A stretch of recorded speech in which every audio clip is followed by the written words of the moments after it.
നമസ്കാരം, ഞാൻ doctor Jacqueline. പുതിയൊരു വീഡിയോയിലേക്ക് ഏവർക്കും സ്വാഗതം. ഇന്നത്തെ ഈ വീഡിയോയിൽ നമുക്ക് ഏത് കുക്കിംഗ് ഓയിലാണ് ബെസ്റ്റായിട്ട് ഉപയോഗിക്കാം എന്നുള്ളത്, ഏത് കുക്കിംഗ് ഓയിൽ നമ്മൾ ഉപയോഗിക്കണം എന്നുള്ളത് എന്നും ഒരു കോൺട്രവേഴ്സിയാണ്. എന്നും ആൾക്കാർക്ക് അതിനൊരു കറക്റ്റ് ആൻസർ ലഭിച്ചിട്ടില്ല ആരുടെ അടുത്ത് എന്നുള്ളതാണ്. അപ്പോൾ നമ്മൾ ഓരോ ഓയിൽസിനെ കുറിച്ച് ഇപ്പോൾ ഈ വീഡിയോ ഇടുമ്പോൾ തന്നെ ഇതിൻ്റെ അടിയിൽ ഒരു 4-5 അല്ലെങ്കിൽ 6-7 കമൻസ് എങ്കിലും വരും. ഡോക്ടർമാർ തമ്മിൽ ആദ്യം ഒരു തീരുമാനത്തിലെത്തട്ടെ ഏത് ഓയിലാണ് ഉപയോഗിക്കേണ്ടതെന്നുള്ളത്, എന്നിട്ട് പറയാം. കാരണം പല പല വീഡിയോസിലും പല ഡോക്ടേഴ്സ് ആവട്ടെ, ഡയറ്റീഷ്യൻസ് ആവട്ടെ, ന്യൂട്രീഷണൽ എക്സ്പേർട്സ് ആവട്ടെ, എല്ലാവരും തന്നെ വേറെ വേറെ ഓയിൽസ് ആണ് പറയുന്നത്. നിങ്ങൾക്ക് ചിലവർ പറയും കുക്കിങ്ങിന് ഒലിവ് ഓയിലാണ് ബെസ്റ്റ്, ചിലവർ കോക്കനട്ട് ഓയിൽ പറയും. അങ്ങനെ പല പല ഓയിൽസ് പറയുന്നത് കൊണ്ട് തന്നെ ഏത് ഓയിലാണ് എന്നുള്ളത് അതിലേക്കൊന്ന് ഫിക്സ് ആയിട്ട് എത്താൻ വേണ്ടിയിട്ട് വളരെ പ്രയാസം സാധാരണക്കാർ അനുഭവിക്കുന്നുണ്ട്. അപ്പം ഇതിൻ്റെ ഒരു സത്യാവസ്ഥ പറയാം. ഞാൻ ഏത് ഓയിലാണ് ബെസ്റ്റ് എന്ന് പറഞ്ഞെങ്കിലും ഇതിൽ പ്രധാനപ്പെട്ട 2 കാര്യമുണ്ട്.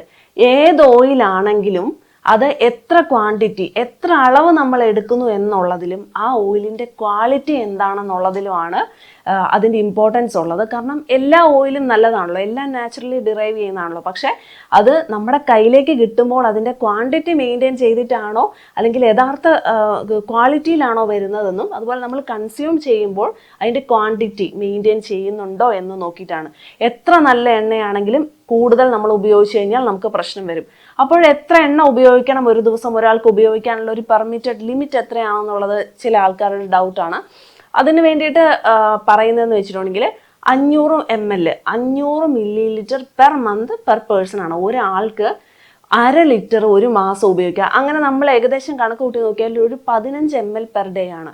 1 ml ഒരു 5 ടീസ്പൂൺ ആയിട്ട് നമ്മൾ അപ്രോക്സിമേറ്റ്ലി വെച്ച് കഴിഞ്ഞിട്ടുണ്ടെങ്കിൽ 3 ടീസ്പൂൺ ഓയിൽ അല്ലെങ്കിൽ ഒരു 3.5 ടീസ്പൂൺ ഓയിലാണ് മാക്സിമം നമുക്ക് ഒരു ദിവസം ഒരാൾക്ക് കൺസ്യൂം ചെയ്യാൻ പറ്റിയത്. അത് ഏത് ഓയിലാണെങ്കിലും എന്നുള്ളതാണ്. അപ്പോൾ ഏത് ഓയിൽ ഉപയോഗിക്കുന്നു എന്നതിനേക്കാൾ ഞാൻ നേരത്തെ പറഞ്ഞതുപോലെ എത്ര ഉപയോഗിക്കുന്നു ആ ഓയിൽ നല്ലതാണോ. അപ്പോൾ അടുത്ത ക്വസ്റ്റ്യൻ വരുന്നത്, നമുക്ക് നല്ല ഓയിൽ എങ്ങനെ കണ്ടെത്താം എന്നുള്ളത്.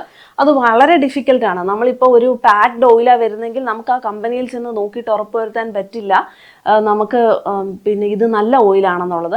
അത് പിന്നെ റിഫൈൻഡ് ഓയിൽ നിങ്ങൾ തീർച്ചയായിട്ടും ഇപ്പോൾ സൺഫ്ലവർ റിഫൈൻഡ് ഓയിൽ എന്നൊക്കെ പറഞ്ഞിട്ട് വരും, പാം ഓയിലിൻ്റെ റിഫൈൻഡ്, ഇതൊന്നും തീർച്ചയായിട്ടും ഉപയോഗിക്കാതിരിക്കുക. കാരണം റിഫൈൻഡ് എന്ന് പറഞ്ഞ പ്രോസസ്സ് തന്നെ അതിൻ്റെ അകത്ത് കെമിക്കൽസ് ഒക്കെ ആഡ് ചെയ്തിട്ട് അതിൻ്റെ വരുന്ന അരുചി, അതിൻ്റെ മണം, രുചി, അതുപോലെ തന്നെ ഗുണങ്ങൾ എല്ലാം മാറ്റി അതിനെ ഒരു ഗുണരഹിതമായ ഒരു ഓയിൽ കൺസിസ്റ്റൻസി ഉള്ള ഒരു സാധനമായിട്ട് മാത്രം വരുന്നതാണ്. അപ്പോൾ അത് ഫ്രൈയിങ്ങിനൊക്കെയാണ് മിക്കവാറും ഉപയോഗിക്കുന്നത്. പക്ഷേ റിഫൈൻഡ് ഓയിൽ ശരീരത്തിന് ഒരിക്കലും നല്ലതല്ല.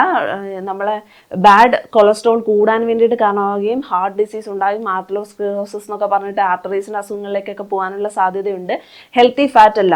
ബാക്കി ഓയിൽസ്, ഇപ്പം നമ്മൾ കേരളത്തിലൊക്കെ പ്രധാനമായിട്ട് ഉപയോഗിക്കുന്നത് നമുക്ക് വെളിച്ചെണ്ണയാണല്ലോ. അപ്പോൾ ഇവിടെ വേറൊരു കാര്യമുണ്ട്, നമ്മളുടെ പ്രാദേശികമായിട്ട് ഓരോരോ ഓയിൽസ് ഉണ്ട്. നോർത്ത് ഇന്ത്യ കടുകെണ്ണയാണ് കൂടുതലായിട്ട് ഉപയോഗിക്കുന്നത്, വിദേശങ്ങളിൽ ഒലിവെണ്ണയാണ് ഉപയോഗിക്കുന്നത്. കേരളത്തിൽ നമ്മൾ അല്ലെങ്കിൽ സൗത്ത് റീജിയനിലോട്ട് ഇന്ത്യയിലെ നമ്മൾ ഉപയോഗിക്കുന്നത് വെളിച്ചെണ്ണയാണ്. കാരണം നമുക്ക് ഏറ്റവും കൂടുതലായിട്ട് ഇവിടെ തെങ്ങുകളുണ്ട്, അതിൻ്റെ നാട്ടിൽ നമുക്ക് എടുക്കുക. അപ്പോൾ അഡൾട്രേഷൻസ് അല്ലെങ്കിൽ മായമില്ലാതെ നമ്മുടെ പ്രാദേശികമായിട്ട് കിട്ടുന്ന ഏത് എണ്ണയാണോ അത് തന്നെയാണ് നമ്മുടെ ശരീരത്തിന് ഏറ്റവും നല്ലതെന്ന് ഞാൻ പറയും.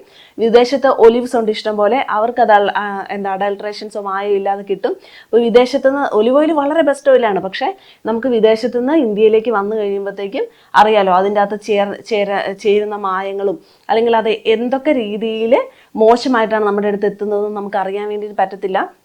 കാരണം ഇത് വലിയ എക്സ്പെൻസീവ് ഓയിലും കൂടെയാണ്.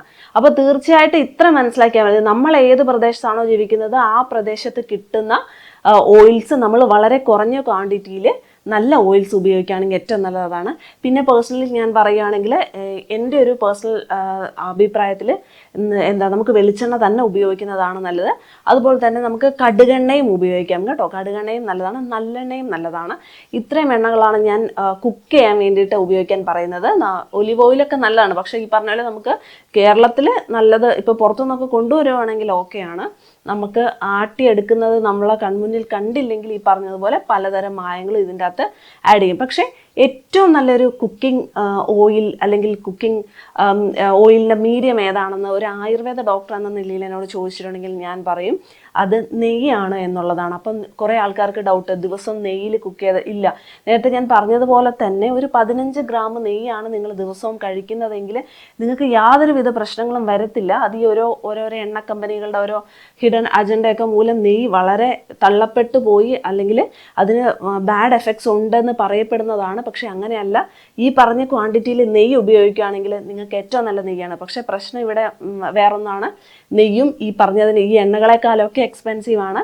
നമുക്ക് തന്നെ ഉണ്ടാക്കിയെടുക്കാൻ പറ്റുമെങ്കിൽ മാത്രമേ നെയ്യും നമുക്ക് വിശ്വസിച്ച് ഉപയോഗിക്കാൻ വേണ്ടി പറ്റുള്ളൂ. അങ്ങനെ നിങ്ങളുടെ വീട്ടിൽ തന്നെ നിങ്ങൾ നെയ്യ് ഉണ്ടാക്കുന്നുണ്ടെങ്കിൽ തീർച്ചയായിട്ടും നിങ്ങൾ കറികളിലൊക്കെ ഈ നെയ്യ് ഉപയോഗിച്ചോളൂ, യാതൊരു പ്രശ്നവും ഇല്ല എന്നുള്ളതാണ്. അപ്പോൾ ഏത് കുക്കിംഗ് ഓയിലാണ് ഏറ്റവും ബെസ്റ്റ് എന്നുള്ളൊരു വീഡിയോയുടെ കുറച്ച് ഇമ്പോർട്ടൻറ്റ് കാര്യങ്ങളാണ് ഈ ഒരു വീഡിയോയിൽ ഞാൻ ഉൾപ്പെടുത്തിയിട്ടുള്ളത്. അതെല്ലാവർക്കും ഉപകാരപ്രദമായെന്ന് കരുതുന്നു. മറ്റൊരു വീഡിയോ വീണ്ടും കാണാം. നന്ദി.